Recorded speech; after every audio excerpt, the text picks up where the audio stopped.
Hi Aries, it's Jen here. For this mid-October check-in, it's going to be a little less, sorry about that, a little less strict by the book tarot reading and a little more intuitive and channeling. So I hope you like it. And I just wanted to, I already had to immediately start over because I fucked up. I put the cards out, but I haven't looked at them yet. But I just wanted to remind you that, okay, Aries, we have your full moon on October 1st. And then we go into, and we're in the sign of Libra for the most of October. Then on October 14th, we have Mercury retrograde.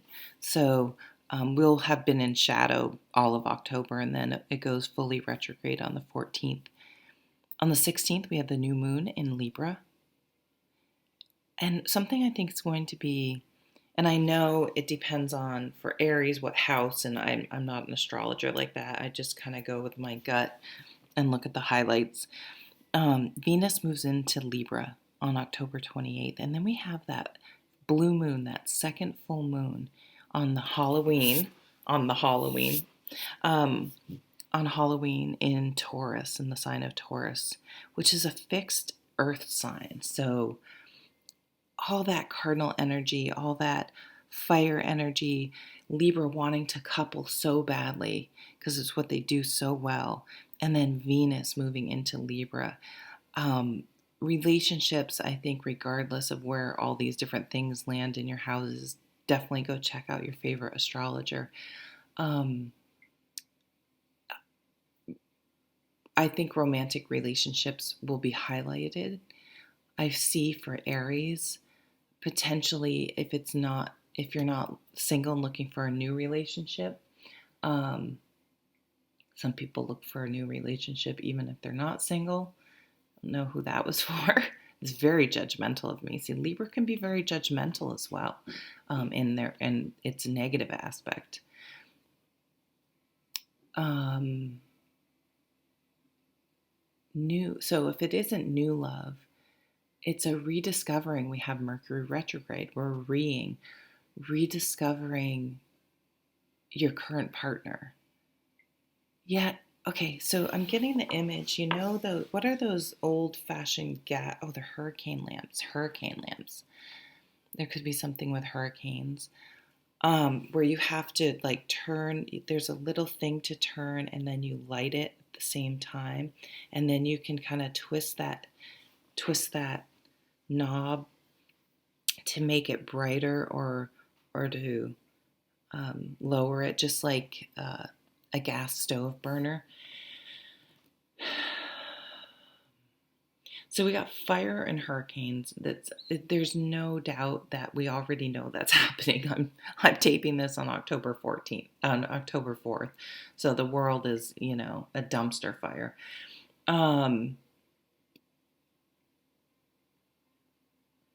For me, it's the metaphor of lighting a spark in you that has been out for a while. So whether that's just your own energy, and what I see is perhaps when you went into lockdown, if you if you were someone that could work from home, or I'm going to paint, I'm going to declutter, I'm going to do this, I'm going to do that. Maybe you had all these big plans because you weren't commuting, and it's just easier to get stuff done when you're home all the time. Or so we thought, right? And maybe that just happened. Maybe you've just been really depressed. There's a lot of horrible, horrible stuff going on in the world, especially it seems like in the United States, but all over the world. And it may just have you down, and you didn't realize it. And I feel like you will give yourself permission, like let yourself off the hook. It's okay. No one knows how to do this. It was Brene Brown said. Fucking first time. It's our first time through a pandemic. It's okay, right? However, I see a spark though. So maybe you're going to get that list out you made and really get into it. But I see it more as a spiritual spark. Your pilot light was out. You really were missing. I think maybe there's been a realization for you that, what am I waiting for? You know how, I don't know if you do that. I do this. Well, I'll do it then. I'll wait for this. And when this happens, again, those external check marks that don't, we have to be happy right now inside, regardless of what boxes, what things we can list on our resume, or tangible things we can show. We need to figure out a way to light our own fire spiritually, have a perspective that allows us to appreciate and enjoy what we have at the moment. It doesn't mean we're ignoring other things or not getting sad or angry, but it means I need to seize today and live today, and then we'll worry about tomorrow. And by this shift in, because we're all having a giant hanged man moment, right? Where we can either get pissed and struggle because we're hung upside down and we can't move right now, or we can calmly sit there and notice, because we're hanging upside down, we're looking at the world from a different perspective. And can't we maybe see things differently now? And using the opportunity, let's just leave it at that we have Ace of Pentacles. So this is a very tangible card, like what I was just talking about, sprucing up your home. And even if you don't have a home, making your space, whether it's, a corner of a bedroom, whatever, however your living situation is, but making it reflect you. Not trying to please people, please other people so much.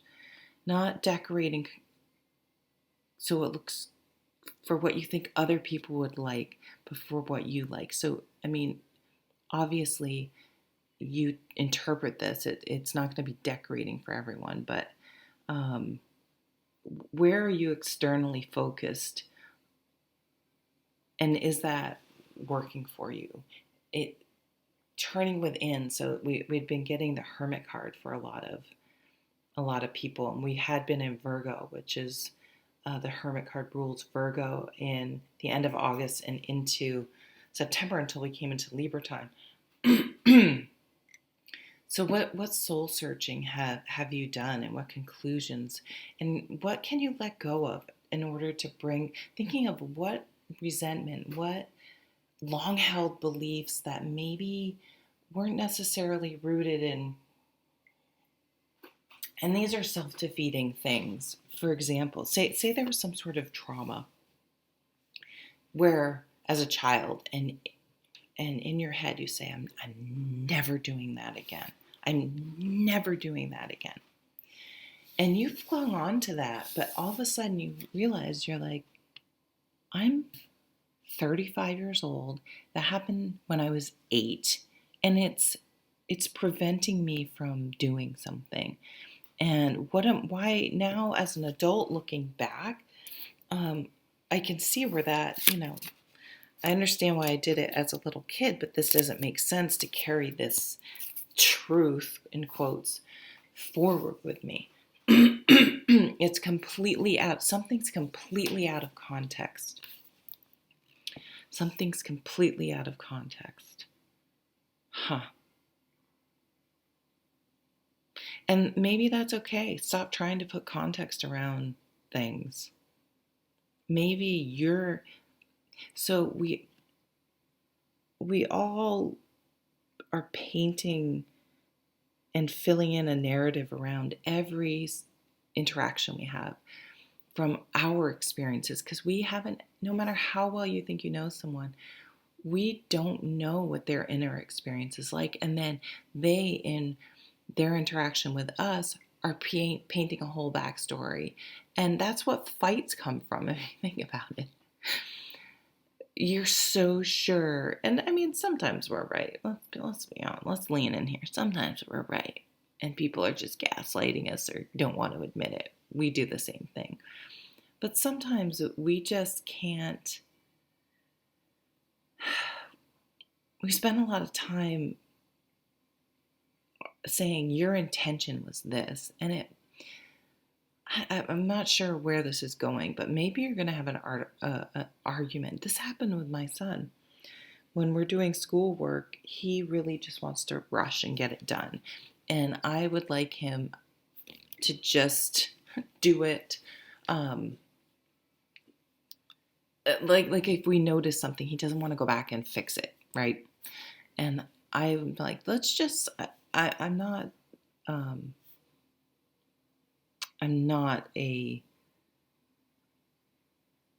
he may think I am actually, but I'm pretty laid back about stuff. Let's just put it that way. But I do get this, I'm like, let's just, finish all the steps. Well, he was helping me, the steps off my little front porch had, they're just in dirt and the ground had settled and they were sloping quite badly. And I said, will you help me fix the steps? And I'm like, just cram some rocks in there. Just, that's okay. He's like, no, we're going to do it the right way. And then he looks at me and he said, he's like, now you know how I feel when we're doing schoolwork together.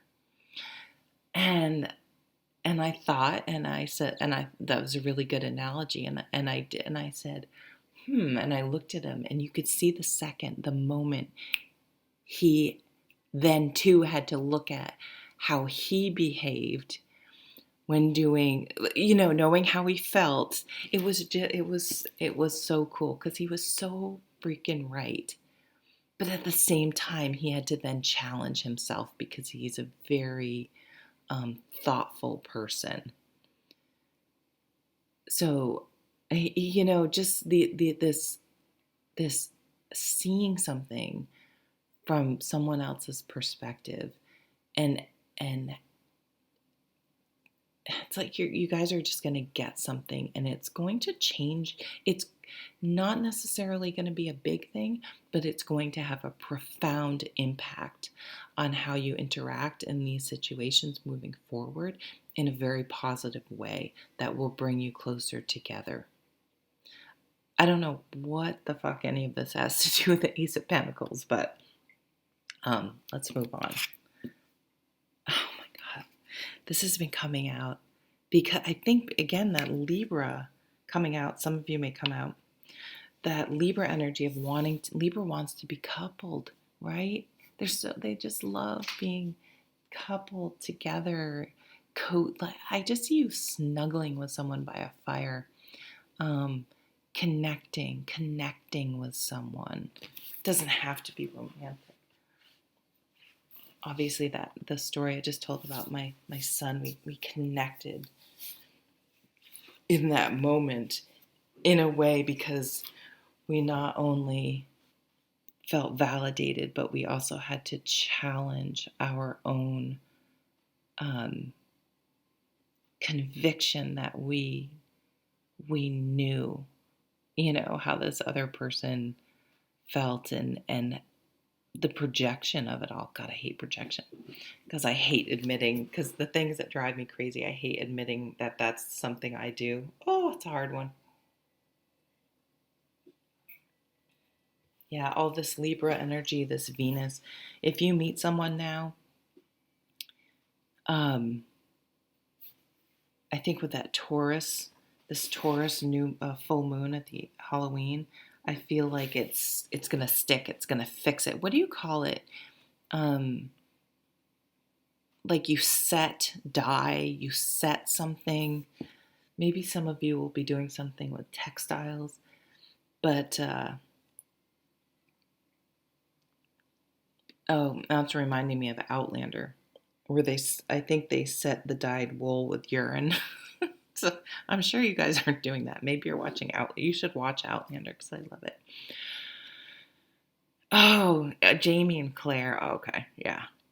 This is a connection on a much deeper level than superficial honeymoon period um, passion. To me, passion is the superficial, right?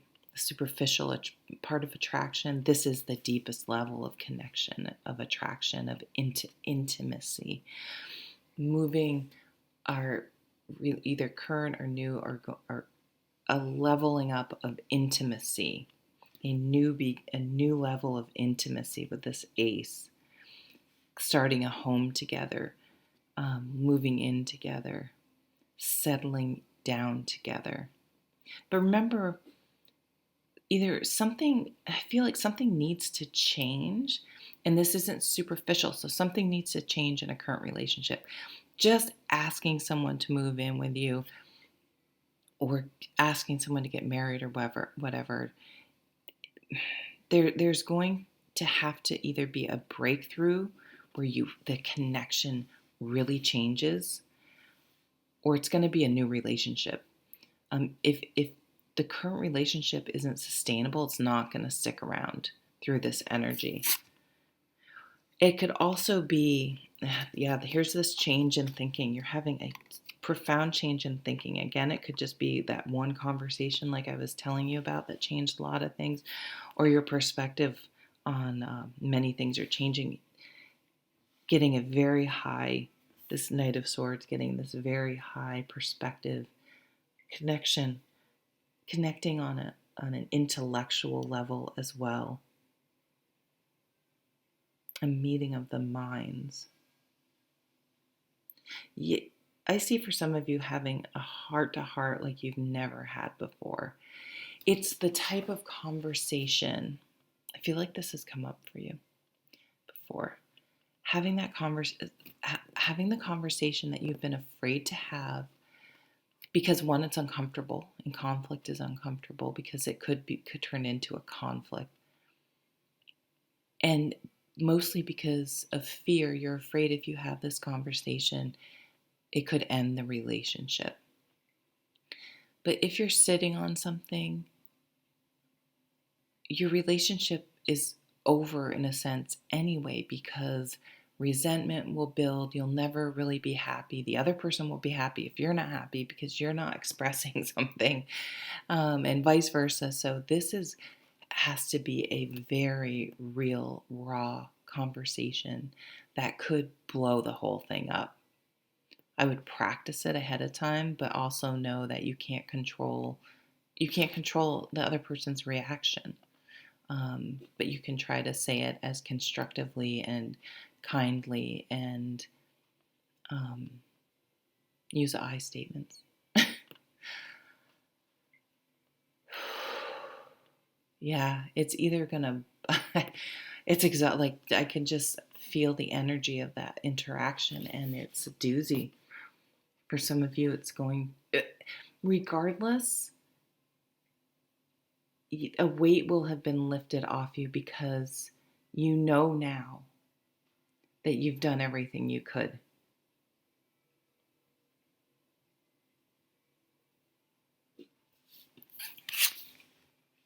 The Empress, gorgeous. Here's that more feminine energy, that receptive, softer, more emotionally intelligent, perhaps. That Two of Cups, connecting on that emotional level. The Empress, all the queens go to her, right? But she's very connected with Pentacles. Planting a seed, pregnancy. Good finds out someone's pregnant. So depending on whether you want a child or not, just keep that in mind, that fertility may be heightened. Female children, bringing something to fruition. So you're definitely planting that seed, right? That cardinal energy, planting that seed, a new start, a new beginning, a new way of thinking, a new way of approaching things, but all of this is, again, that spiritual shift, that Virgo hermit energy we had. And what did you discover? What have you discovered about yourself in the last year? I feel a do-over, a mulligan, a refresh. Every day is a new day to start fresh.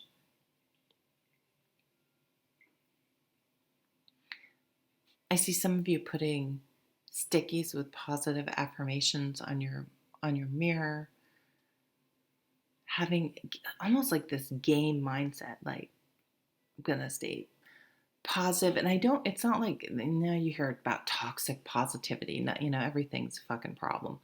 But I just see you waking up and saying, just being grateful and seizing the day. And some days that may be curling up on the couch and binging Netflix all day. And some days it might be painting the bathroom that you always said you were going to paint, or tackling that closet. An acceptance, a receptivity. Organics. She's organic. She plants. She grows. She births things. So this new way, what do you birth? What new things are you coming into your life? New relationships. Your shift in perspective.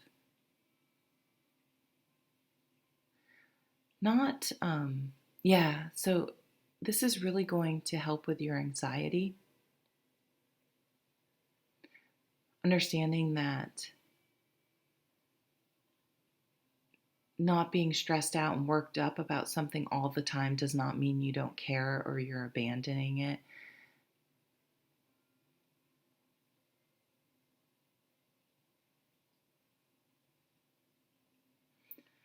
Okay. Oh, I don't know how long that was. Hopefully, all of a sudden my screensaver went on, and I don't know if you see that or I just see it.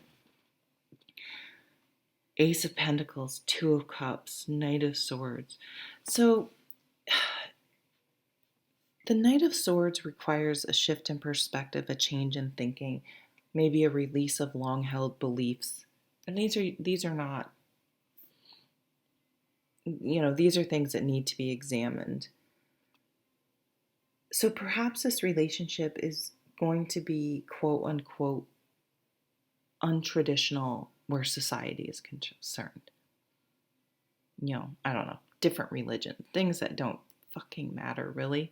Well, I could see that mattering though, if you have something that in a relationship. So I shouldn't say that because it doesn't matter what religion anyone is. That's not what I'm saying. But say you're not religious and someone is very religious, you have to think, can I be okay with how religious they are? And can they be okay with me not? Is that going to have some underlying tension? You know what I'm saying? So in that way, you do have to obviously think about it. But if it's more of a, I don't know, they're from a different race or something that just doesn't matter superficially at all, like, and you know it, but for some reason, maybe you're a little bit worried about what other people will think, so like that's all of that type of stuff.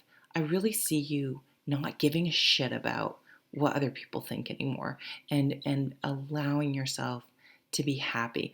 It's going to be even more superficial though. Like, are other people going to think they're cute? we do this. I've done that.